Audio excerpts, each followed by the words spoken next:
Welcome to CovidLife, the Mental Health Edition. This is episode 4, and today's topic is all about walking and how we can use walking as a stress buster. We'll talk about how we can add that to our daily routine and how we can monitor and set goals. Thank you for joining us, and welcome to today's podcast.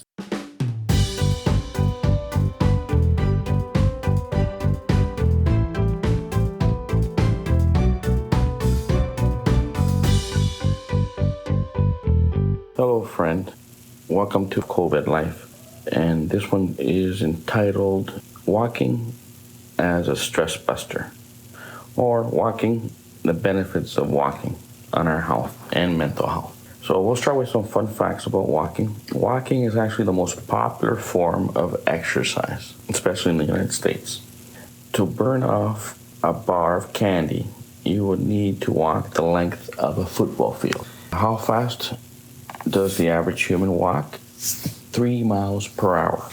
How long will a typical pair of running shoes last us for? 500 miles of walking. And another fact is that less than 50% of Americans exercise enough to see significant health benefits. And all you gotta do is walk 6,000 steps a day to help improve your health, and walk 10,000 will help you lose weight. But any type of walking will help you with stress. Just getting you out there with exposure to the fresh air and nature has amazing benefits. Walking increases blood flow to the brain, which improves your mood. If you were to walk 10 miles every week, you would eliminate 500 pounds of carbon dioxide emissions a year, because you're not using transportation that uses gas and releases carbon emissions. And walking an extra 20 minutes a day will burn 7 pounds of body fat per year. So those are fun facts. Now those facts are all based on health, physical health, and weight loss, and that's all great because that is all really good to help improve your health. And better health means you're going to be happier in the long run. But today I want to talk about more of the benefits of walking as a form of stress reduction. If you start walking, and you don't have to go right away and walk 10,000 steps. You can just start with 1,000, 2,000 steps, a 5 or 10 minute walk. The important thing is just to get you out there, and to get you out there on a regular basis. Okay, now exercise, people usually say, okay, you're going to exercise, make sure your doctor is aware of it. We don't want you to cause any problems with exercise, and that's very good advice. The nice thing is that walking is such a normal part of life that just going to the doctor's office, you're going to have to walk there. So it's very rare for someone not to be able to walk because they have some kind of health condition. That being, if you can walk to the doctor's office, you should be fine having walking as your form of exercise. Let's get you started. I want you to start. If you want to try walking as a form of stress reduction, we need a good pair of running shoes. We need some comfortable clothing. We need you to make sure you check the weather outside before you go for a walk. Make sure there's not going to be a big thunderstorm or something dangerous. Dress accordingly to the weather. Spring is upon us. And that's great because that means that the nice weather will be upon us as well. Most phones have a built-in pedometer. A pedometer is a device that tracks how many steps you walk. And I love pedometers. Why do I love pedometers? Because they're the best thing ever invented in terms of walking, because they help motivate us. And motivation is key. If your motivation is up, you'll be walking every day. If your motivation is down, you're going to have trouble getting out of bed. Now, going from trouble getting out of bed to going out walking is a whole other podcast. So let's just say for now, we got you in the mood to walk. And you have your running shoes, you're comfortable, clothing is on. It's a beautiful day outside. Let's just get out the door. So out the door you go. And you have like a whole bunch of choices of walking. You can just walk around your home, around your building. You can go walking around the blocks, around your house. You can go to a park and walk. You can drive to a park and walk. You can go to a local mall and walk in the mall in case that day will be way too cold or too rainy. So there's lots of reasons and ways we can make sure we continue walking. So let's say we got a pedometer. If you don't have a pedometer or you don't have a phone that has a pedometer, which I think if you have like a really old style phone, you may not have a pedometer. You can get like a $10 pedometer from your pharmacist. Just go in to the pharmacy and ask the pharmacist or clerk that you'd like a pedometer. And they have these old-fashioned ones that are little digital ones that clip onto your waist. You can carry in your pocket, and they will mark your steps. The nice thing about the pedometer that's built into a phone is that it keeps track of your daily steps, and that's good for motivation. The iPhone has activity rings that go around. So I find that a little bit trickier to figure out exactly how much activity you need to do to make a full ring. So instead, I recommend you download any app, and there are a bunch of free apps that are pedometers. There's one called Activity Tracker that I like, and there's one called Steps that I like. But they're all good. There's another one called Pacer as well that has a community behind it. So there's three, but you can pick any of them. They're all free. Some of them, if you want to get extra benefits, you can pay a little bit more, but you don't need to. Just get the basic model. You don't need to pay anything extra. And worst case scenario, just use the one that's built into your phone. But then you have to manually figure out where the daily steps are so you can keep track of it. The app will do that for you. And some apps are so nice that they'll motivate you. Because let's say you do 10,000 steps, it'll give you a little medal. 50,000 steps, another little medal. So that's motivating. And then it also fills up a circle or a ring when you get to your steps. So what I want you to do is punch in 10,000 steps as your goal. And don't worry, you don't have to achieve that right away. If you do, great, but just work towards that. Work towards that. And every day go out there and walk. And if you're walking inside the house, you can carry your pedometer with you. You can carry your phone with you. The new watches that are connected to the phone, they can track your steps as well. And yeah, go ahead and add the steps that you do inside the house. That's fine. In the end, I want you to have 10,000 steps every day. And 10,000 steps every day are going to be super good for your heart and super good for reducing your stress levels. Because as life goes on, we get a bunch of stress. Stress is unavoidable. We can't avoid stress. When we talk about stress busting or stress reduction, we're not saying that we're going to go and get rid of stress. No, we're just basically dealing with stress. And yes, there are some tips and strategies to reduce stress, which we'll discuss in other podcasts. Tips and tricks on how to avoid stress. But for the most part, what we want to do is look at our life, see where our stressors are, keep track of them, deal with them as we have our daily life, and then do lots of walking. Because walking is one of the world's best forms of exercise. Easy to do, you don't need any special equipment, safe to do, and it has remarkable benefits that will appear. Okay, so every day you'll work up to your 10,000 steps, and you'll look at your app, or you can even, and if you don't have an app, you can just keep a little journal. Okay, and at the end of that, put it right. You can even put it right in your workbook or your journal diary that we keep for our anxiety levels. And when you're marking your anxieties for the day, you can have a little section there where it puts how many steps you did for that day. And if you did over 10,000, give yourself a star, a little symbol that you accomplished something, because 10,000 steps is a lot of steps, and you should be really proud of it. And even with the 5,000 steps, if you're a type of person that never exercises, 5,000 steps is a lot, because you never exercise. So all of a sudden you're doing 5,000 steps. Yes, be proud of yourself. You've done great. And when you get to 10,000 steps, even better. But at 10,000 steps, you're doing so great at that point that I'd rather you stay at 10,000 steps than try to go to 20 or 30,000 steps, because I don't want you to exhaust yourself. Sometimes we pick goals that are way too high, And at first, we can achieve them, but it's a lot harder. It's a lot harder to do 20,000 steps than 10,000 steps. 10,000 steps is a lot easier. And if it's a lot easier, chances are you're going to keep doing it. And what I want you to do is I want you to do walking as a lifetime type of exercise. I don't want it to be a fad where you do walking for a month and then that's over. No. I want walking to be a part of your normal life routine.